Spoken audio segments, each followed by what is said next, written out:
Hola, quiero hoy contarles la historia de una muchacha dominicana que fue guerrillera y que fue combatiente en la Guerra de Abril.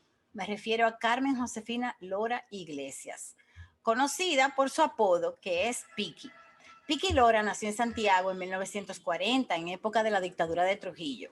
A los 17 años se fue a la capital a estudiar Derecho y allí en la universidad empezó a conocer jóvenes que traían, igual que ella, inquietudes y opiniones que no eran muy afines con tolerar la dictadura. Piki venía de una familia donde en silencio se reprobaban los abusos de la tiranía de Trujillo.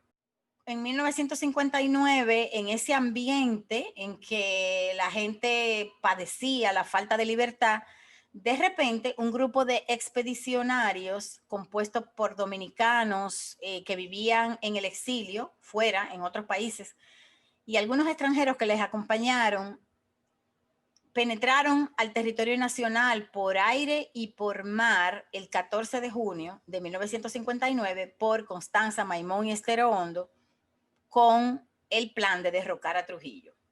Aquellos expedicionarios no eran suficientes ni estaban suficientemente armados para vencer la guardia de Trujillo, así que fueron derrotados, fueron torturados salvajemente y casi todos sus cadáveres desaparecidos.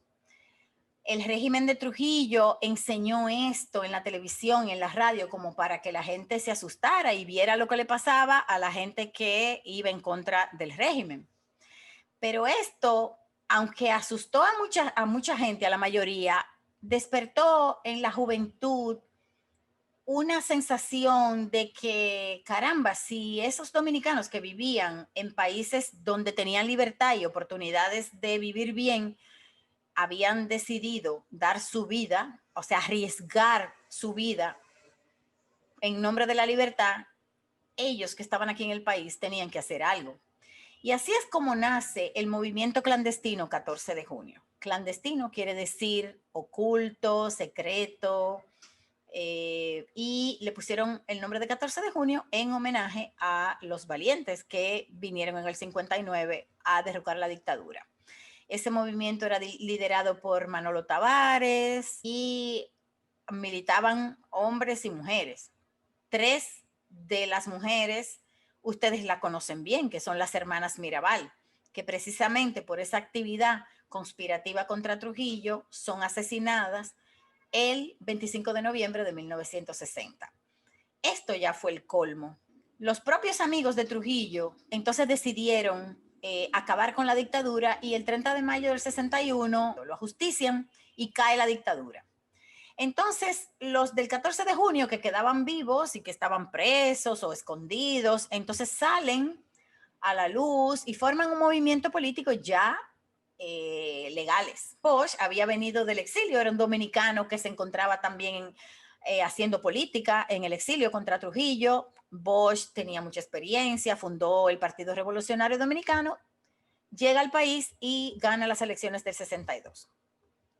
7 meses más tarde, esos mismos guardias trujillistas que quedaban ahí acostumbrados a manejar el poder y a toda la corrupción que los caracterizaba a ellos, decidieron dar un golpe de Estado y derrocan el gobierno de Juan Bosch. Entonces ahí el 14 de junio decide irse a la guerrilla y eligen 150 militantes y los dividen en 5 frentes que van a diferentes puntos de la cordillera septentrional, la cordillera central, y dentro de esos 150, que eran casi todos hombres, eligen una mujer, Piki Lora.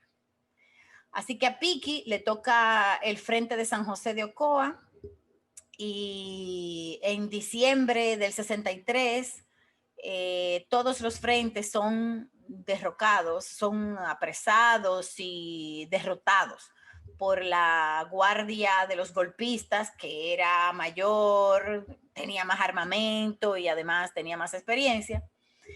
Y a algunos los matan, como a Manolo Tavares, y a otros los apresan.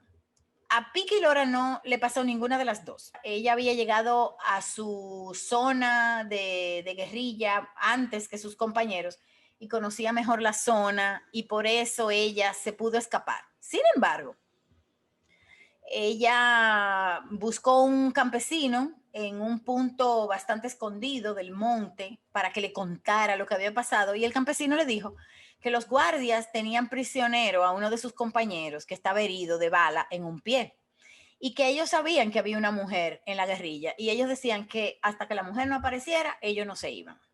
Así que Piki tuvo que elegir, o me entrego y salvo a mi amigo, a mi compañero que se está desangrando, ellos dicen que no se van hasta que yo no me entregue, o escapo. Ella eligió entregarse y es así como entonces ella cae en la cárcel. Su amigo se salvó, él vive aún, se llama Rafael Pérez Modesto y en ese momento era un muchacho de 17 años que estaba combatiendo en la guerrilla. Piki entonces cayó presa en la cárcel de la Victoria, después tuvo que ser trasladada a la cárcel de San Cristóbal porque en la Victoria había un guardia que la amenazaba mucho, entonces su familia protestó y logró que la cambiaran. Y un día la deportaron hacia Francia. La deportación es cuando a uno lo sacan de su país y le impiden vivir aquí, una cosa que es ilegal, pero a Piki se lo hicieron.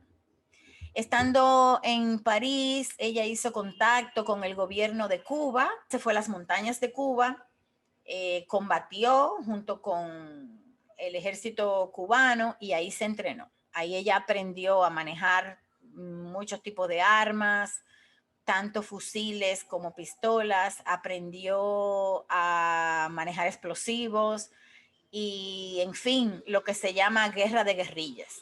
Se entrenó militarmente. Una vez entrenada, ella logró regresar al país sin que descubrieran que era ella que estaba entrando. Después lo descubrieron, pero ya era tarde, ya se escondió en la ciudad y así es como en el 65, cuando estalla la Guerra de Abril, ella se encuentra en el país. ¿Y qué fue la Guerra de Abril? La Guerra de Abril no es más que el levantamiento de los militares constitucionalistas, o sea, los que estaban de acuerdo con respetar la constitución, con respetar el gobierno de Bosch, que era el legítimo, se levantan contra los militares golpistas y hacen la guerra civil. Pero ¿qué pasa? Que a los pocos días de estallar la guerra, el 24 de abril, hubo dos episodios en los que se veía que los constitucionalistas estaban ganando. La batalla del Puente Duarte, encabezada por Francisco Alberto Camaño, que era coronel, y luego la toma de la fortaleza, que fue la fortaleza Osama, esa que está en la calle Las Damas, que ustedes seguramente conocen, que fue una operación militar de mucho éxito para los constitucionalistas, cogieron muchos prisioneros, le quitaron las armas a los prisioneros, por eso ellos asaltaron ese lugar, porque ese lugar era un depósito de armas. Y ahí estuvo Piki. De hecho, a ella la pusieron a cuidar como 300 prisioneros, ella armada. Cuando los golpistas ven que van a perder la guerra, llamaron a los norteamericanos. Y los norteamericanos, que les convenía a los golpistas para tener control del país, invaden militarmente la República Dominicana. Es en ese momento entonces cuando la Guerra de Abril se convierte en una guerra patria porque los constitucionalistas enfrentaron al poderoso ejército norteamericano, aún sabiendo que no tenían posibilidades de ganar, pero fueron valientes, pelearon y resistieron. Aquí, por ejemplo, el 15 y 16 de junio fue una masacre, los bombardeos que hicieron. En ese momento, Piki le asignaron la misión de administrar una de las clínicas privadas que estaba en la zona constitucionalista, donde mandaban a todos los heridos de esos 2 días terribles. Ella también era la mano derecha del comandante civil del Comando Central del 14 de junio y le manejaba el jeep. Acciones en las que demostró mucha valentía porque no se asustaba, aunque oyera ráfagas de fusil sobre ellos. Y también, como ella se había entrenado en Cuba, fue profesora de la Academia 24 de Abril. Eso fue una academia que se montó improvisadamente para enseñar a pelear y a manejar las armas a muchos civiles que nunca habían tenido experiencia, pero que querían pelear y eran necesarios como soldados en la guerra. los norteamericanos impusieron una solución de paz controlada por ellos, así que los constitucionalistas se tuvieron que retirar, los que quedaron vivos. Y bueno, ya Piki era abogada desde el 1962. Ella se había graduado de 22 años. Ella era excelente estudiante. Y entonces se retiró a Santiago y se dedicó a su profesión.